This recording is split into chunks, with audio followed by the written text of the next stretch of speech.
Is the SEC suing Algorand? No, it is not, but it is suing Bittrex, and it does name Algorand in its lawsuit. We are going to talk about this lawsuit and what it means for Algorand. And unlike a lot of other articles and stuff I've read about this situation, I'm actually going to dig into the lawsuit itself to tell you what it says about Algorand. All that on today's Frugal BC. What's up, guys? Frugal BC, welcome back to the show. And today we are going to pick apart this SEC lawsuit.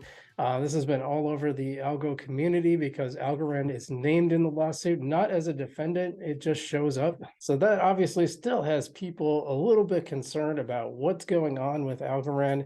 The fact that it is named in this lawsuit as a potential security. Let's just dig into what happened. So the SEC categorized in its lawsuit 6 cryptocurrencies as securities in its lawsuit against Bittrex, that is OMG, Dash, Monolith, Naga, Real Estate Protocol, and Algorand. Now, if you haven't heard of a lot of those, I've heard about 3 of those, including Algorand, so you wouldn't be alone in that. But Algorand is clearly the highest ranking on those in terms of coin market cap. It's clearly got the most recognition, so it's getting the most attention. Now, basically what the SEC is saying is that Bittrex, by offering these cryptocurrencies to consumers without registering with the SEC, basically means that they were offering securities outside of regulation, and so they are not allowed to do that.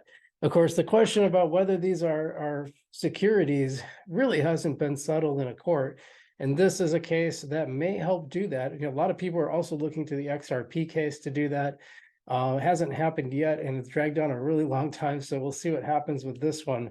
I wouldn't expect this one to wrap up early either. Now, apparently, Gary Gensler, who's the chairman of the SEC, has said that anything that isn't Bitcoin is basically a security. We are going to look at the argument for Algorand being a security a little further down, so keep watching on that, because that I think is really interesting and maybe kind of pause a little bit. Now, basically, there's something called the Howey test, which is how to determine whether something is a security. The SEC claims that the Algorand Foundation constitutes a common enterprise, and its role in conducting and promoting an initial token sale is in 2019 is what led it to be considered a security. And basically, that what the SEC is claiming is that statements made by Algorand and the network's foundation led to ALGO investors reasonably expecting to profit from Algorand. And that's part of why they considered a security. Will this survive in court? Probably not. The settlement is likely, but we've been expecting that for XRP for a long, long time. So we will see. Now, the foundation has responded to this. So let's take a look at what the foundation said. So Algorand, in their thing here, they said, we want to be clear. We believe that algos are not securities under US law. We welcome clear regulatory guidelines for the advancement and growth of the entire industry. Our priority is to act in the best interests of our community always. We look forward to seeing what this dynamic community will build next on Algorand. Okay, so that's their statement. Now, it doesn't really make an argument about why Algorand is not a security. It just says we don't think it is one. They probably don't want to put out too much more other than that, since they are named in this lawsuit, not as a defendant, but just the fact that they're part of this lawsuit. I would be, if my name was on there, I'd be really careful too. That's usually pretty good legal defense. You just generally don't want to put that stuff out there too strongly in the public. You want your lawyers to take care of that at this point. Because what you wouldn't want them to do is you wouldn't want the foundation to accidentally make a statement that could be used against them later on. And if they're going to make a public statement, for sure, the SEC's lawyers are going to be looking at it pretty closely. So I want to go a step further than a lot of the stuff I saw online. I wanted to look at what the actual argument for this is, because they say, well, statements they made. Well, like what statements? What was the deal? So I've managed to find the actual lawsuit. So let's take a look at the text here. I'm going to save the boring bits because I know right where it is. It's on page 41, ALGO. ALGO is a blockchain protocol founded by Silvio Macaulay. Is kind of blah, blah, blah. Here's how it works. Okay, here's where it starts. 173 is where it starts getting interesting. The Algorand Foundation conducted an initial ALGO token sale on or about June 19th, 2019, selling 25 million tokens at $2.40 per algo, raising approximately $60 million. In advance of the token sale, the Algorand Foundation promoted the token sale on Twitter and included a link to its website. The Algorand Foundation promoted the June 19th, 2019 token sale in part with a refund policy that allowed ALGO investors to return ALGO to the Algorand Foundation 1 year later at 90% of the original purchase price. In other words, they kind of backed it up saying, well, if it doesn't work out, we'll give you a refund for like 90% of it. So not the whole value, 9/10 of the value. So if you bought $1,000 worth of Algorand, we'll give you $900 back. And so Algorand Foundation explained that the economic rationale behind the refund policy by noting its own belief in and commitment to the value of ALGO, stating, "We believe in the underlying value of the Algorand blockchain, the ALGO, and the potential of the borderless economy. Our goal is to invest in the growth, sustainability, and performance of that economy." In other words, in promoting the ALGO token sale, the Algorand Foundation tied the potential growth of Algorand blockchain to potential demand for the ALGO token itself and to its own commitment to preserving a price floor for ALGO.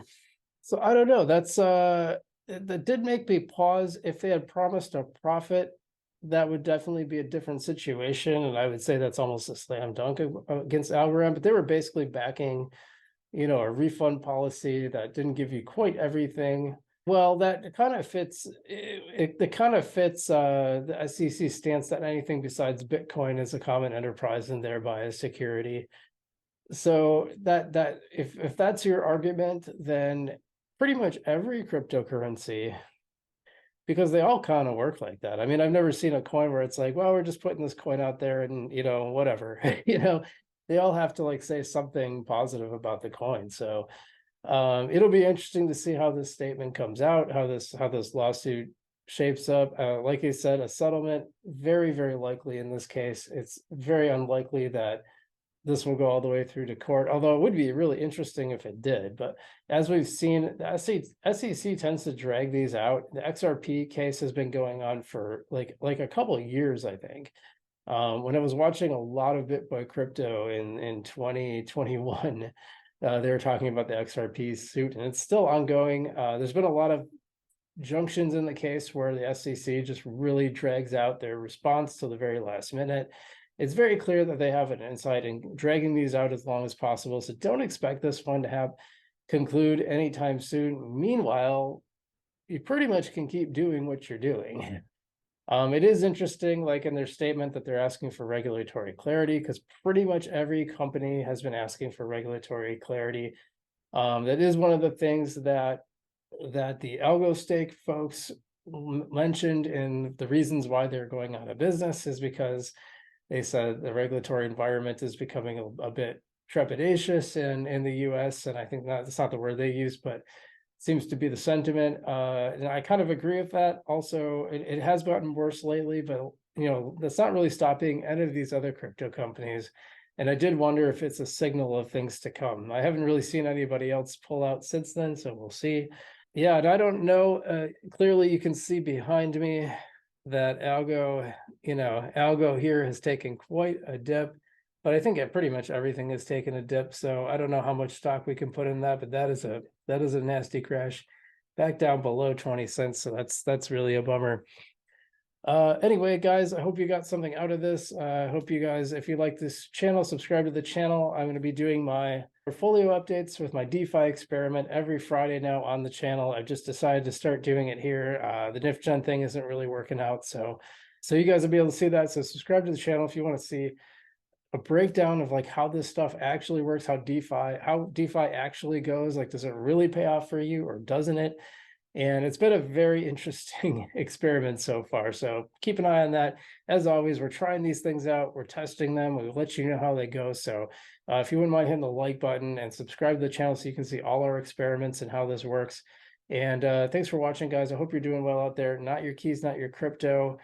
Get your stuff off exchanges. A ledger for the ultimate security. And as always, I'm Frugal BC, and I will see you in the future.